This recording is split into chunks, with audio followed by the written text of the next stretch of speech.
Welcome to Lifetime Talks, the healthy living podcast that's aimed at helping you achieve your health, fitness, and life goals. I'm Jamie Martin. And I'm David Freeman. And in this mini episode, we're talking about meditation and mindfulness with Eric Jeffers, a master yoga and meditation teacher at Lifetime Laguna Niguel in California. Eric, let's kick right off with the art of meditation. Tell us a little bit about what it is. Oh, it's a big question, and yet it's tricky, isn't it? Because sometimes the most powerful things that we can do can be summed up in single words, and then you could take a lifetime to explore them, right? Like one of the biggest things we all do here is we learn to move, we learn to sweat, we learn to use our bodies. So you move, and yet when you start to break that down into pieces, it's practically infinite. So it's the same with meditation. Generally, though, when people use that word, they're referring to a set of techniques that are very old and from multiple traditions that we use to train the mind the same way you train the body. So there are lots of different techniques that you might use. You might call them all meditation, even though they're all very different. But one way or another, they have to do with learning to control where your attention is. Mm-hmm. How is meditation different from mindfulness? That's an excellent question. So meditation is, again, part of the challenge is translation, right? A lot of these traditions are really old. So when we use the word meditation, we're referring to collective practices. Mindfulness is an interesting concept because it is a lot more specific. When we say mindfulness, we're referring to a state of mind described in meditation traditions that has to do with non-judgmental awareness. So literally speaking, mindfulness is a translation of the Pali word sati. Pali is one of the ancient languages of North India, similar to Sanskrit, spoken 2,500 years ago. And sati translates into something like mindful awareness or remembering, you even can say. So the idea is that you're aware of your experience, whatever it is you're noticing, right? Just your life as it's happening without judging it, without reaching for something or trying to prevent something else. Mm-hmm. So in other words, you could also define mindfulness as it's, by comparing it to its opposite. When we're lost in thought, when we're anticipating the future or holding on to the past or sort of clinging to some experience, this is not mindful. Mm-hmm. So mindfulness is the ability to be in your experience as it unfolds without resisting one part of it or clinging to another. Mm. Well, the beautiful part about meditation, or even when we speak about mindfulness, is the uniqueness to each individual and what that means to them and what they might be going through. So what are some of the benefits that you've personally seen and also help others see within their personal meditation? Great question. So the benefits of meditation and mindfulness both are myriad. There's so many things.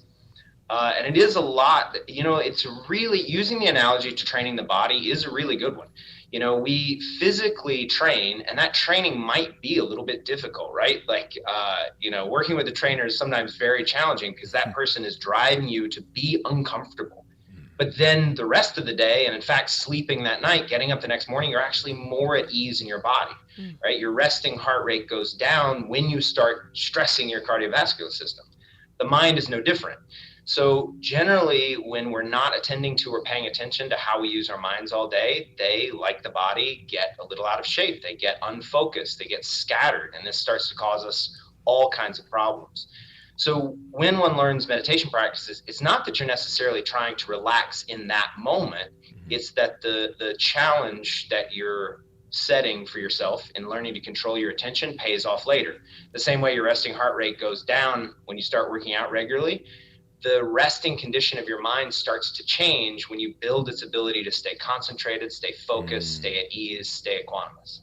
Wow. Equanimous meaning non-reactive observation. It's an obscure word. Equanimity. I love it. So when many people come to meditation, or when they think of meditation, they think of sitting with their eyes closed. Yep. But let's talk about that a little bit, because there are many different ways to meditate and be aware, right? Absolutely. Well, in fact, you hit on something exactly right. In theory, eventually, it's whatever you're doing. Right. It just, so whatever activity you're in your life, whether it's in Japan, they say chopping wood, carrying water. Eventually, it's your everyday tasks, the things, interactions with loved ones, all of it can become part of your practice of remaining aware, remaining compassionate, remaining focused. Mm. To train the mind in that way, sometimes though it does help to simplify what's happening. So we might sit comfortably in a chair. Many people sit cross-legged on the floor because that's more comfortable for their bodies. You can, though, learn meditation standing, walking, lying down, sitting. And then eventually, of course, any activity can be a meditation, right? We can enter a sort of flow state doing anything, any physical activity, any activity in which our minds and bodies are engaged. In many traditions, meditation is associated with tasks like cooking or making tea or painting or archery. But yeah, in the beginning, the reason it's associated with sitting or lying down or maybe something simple like walking is because we are actually asking ourselves to do something that's very challenging. So by narrowing what's happening, it makes it easier to pay attention to where your mind goes, where your attention is. You just use a term that stands out to me and probably a lot of individuals that are listening right now. Flow state. Can you dive a little bit deeper into what that Yeah. is? So yeah, I wish I had at the top of my head who coined that term, right? But it's a common enough one. Do you know? Yeah, I think it's Mihaly Csikszentmihalyi. Is that right? Is that the No, right name? That's another I'm one. not sure. That's amazing. Yeah. Yes. That's one Another name episode. Another episode. One of the ones I always think of, believe it or not, in I'm at my age, so like the 90s Bulls are like my reference for basketball. But Jordan, like Michael Jordan would talk about how when he was at peak performance, there was no one else there. He would hear the sound of his breath. He would know where the ball is without looking, right? Like that ability to be so enmeshed in what you're doing, you can't define where you are and where the thing you're doing ends or begins. Yeah. Right. So it's a sort of loss of awareness of judging your activity and becoming so engaged in it that it's hard to say where the person doing it ends and the thing being done begins. So it's very hard to define, but it's peak performance times. There is a body of evidence growing that says that regular practice of meditation can help people more easily enter flow states. So it's not that you're straining, because that's the whole idea, I think, of flow states. When people talk about those peak performance moments, it's not that you can make it happen. That's the whole point. Trying to make it happen actually prevents it from happening. It's a softening into whatever it is you're doing, that you're not there judging it as successful or unsuccessful. You're just doing it. And so meditation has been shown to help people enter this state more easily and more often. And it is certainly, all sorts of states of being might come up when one is meditating. And that's certainly one of them. But it's almost as if that's just this wonderful side effect of this very simple activity you do. Again, I know I use it a lot, but it's analogous to what we do with the body, right? Like you don't expect doing some simple exercises is going to dramatically change how you feel the whole day. It's the same with the mind. You take 15, 20 minutes to train your mind, the same way you take an hour to train your body, and your whole life changes.